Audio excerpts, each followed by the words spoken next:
जो इस प्रवचन को श्रद्धा से सुन रहा है, भगवान श्री कृष्ण उसके जीवन में शांति, सुख और सफलता का वरदान देंगे। उसके घर में प्रेम रहेगा, मन में संतोष रहेगा और आत्मा में प्रकाश रहेगा। जय श्री कृष्ण। हरिओम। प्रवचन एपिसोड 1, कर्मयोग, निष्काम कर्म की शक्ति। जो सुनता है उसके जीवन में शांति और समृद्धि आती है।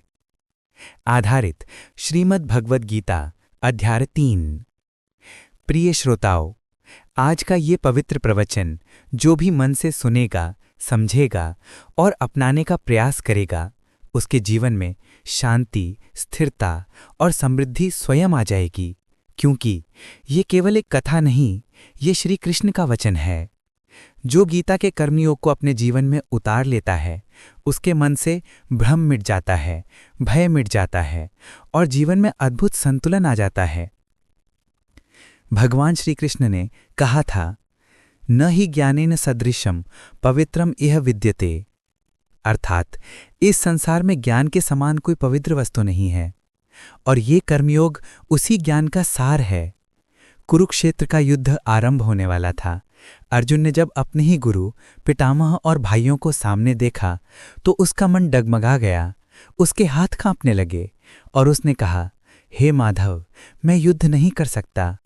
तब भगवान मुस्कुराए और जो शब्द बोले वही आज करोड़ों लोगों का मार्गदर्शन करते हैं। उन्होंने कहा, कर्मण्येवाधिकारस्ते मा फलेषु कदाचन। अर्थात, हे अर्जुन, तेरा अधिकार केवल कर्म करने में है, फल पर कभी नहीं। यही वाक्य संपूर्ण गीता का हृदय है। यही से आरंभ होता है कर्मयोग का दर्शन। कर्मयोग का अर्थ है कर्म में योग, अर्थात कर्म करते हुए भी ईश्वर से जुड़ाव।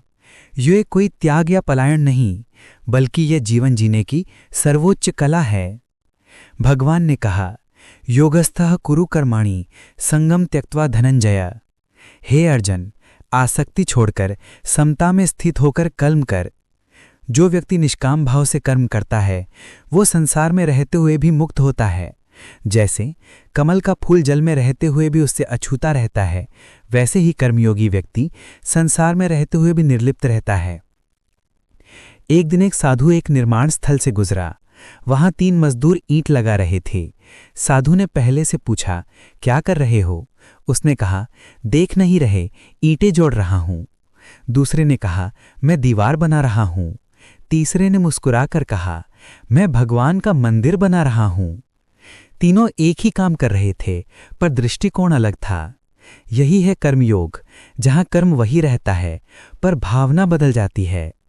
जब हम अपने कर्म को पूजा मानते हैं तो हर छोटा कार्य भी ईश्वर की आराधना बन जाता है। निष्काम कर्म का अर्थ केवल फल की चिंता न करना नहीं है, इसका अर्थ है फल की आसक्ति से मुक्त होना। भगवान कहते हैं, त्यक्त्वा कर्म फलासंगम नित्य तृप्तो निराश्रयः। जो व्यक्ति कर्म के फल में आसक्त नहीं है वही सच्चा योगी है। जैसे एक माली फूलों को सींचता है, वो जानता है कि हर पौधा एक समान नहीं खिलेगा, पर वो अपनी सेवा नहीं छोड़ता, वो अपना कर्तव्य निभाता है। इसी तरह जीवन में जो भी भूमिका हमें मिली है, चाहे वो गृहस्थ, विद्यार्थी, व्यापारी या साधु, हर कोई कर्मयोगी बन सकता है। कुछ लोग सोचते हैं, मैं ध्यान करूंगा, संसार के कर्म मुझे बांधते हैं, पर श्री कृष्ण कहते हैं, न कर्मणाम नारंभान नैष्कर्म्यम पुरुषो अश्नुते। कर्म न करने से कोई निष्क्रिय नहीं होता, बल्कि कर्म करके ही हम शुद्ध होते हैं। अगर अर्जुन युद्ध से भाग जाता तो धर्म की रक्षा कौन करता? इसलिए भगवद गीता हमें सिखाती है, कर्तव्य से भागो मत, कर्तव्य को साधना बनाओ।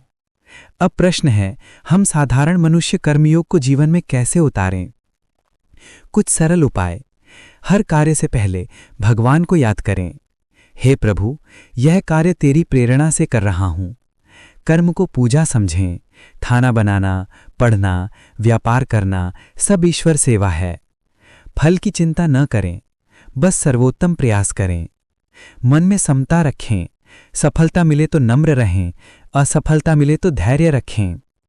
हर दिन कुछ समय आत्मचिंतन करें, क्या आज मैंने अपना कर्तव्य पूरे मन से निभाया?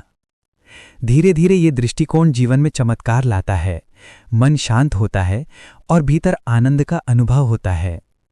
आज भी जो लोग सच्चे कर्मयोगी हैं वे महान हैं, चाहे वो डॉक्टर हो जो सेवा के भाव से इलाज करता है, या शिक्षक जो बिना दिखावे के ज्ञान बांटता है, या माँ जो निस्वार्थ प्रेम से अपने परिवार को संभालती है। वे सब कर्मयोगी हैं।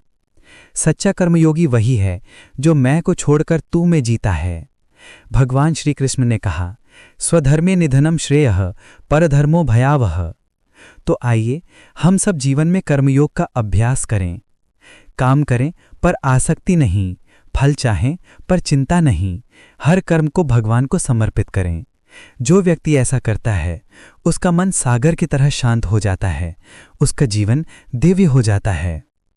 जो इस प्रवचन को श्रद्धा से सुन रहा है, भगवान श्री कृष्ण उसके जीवन में शांति, सुख और सफलता का वरदान देंगे।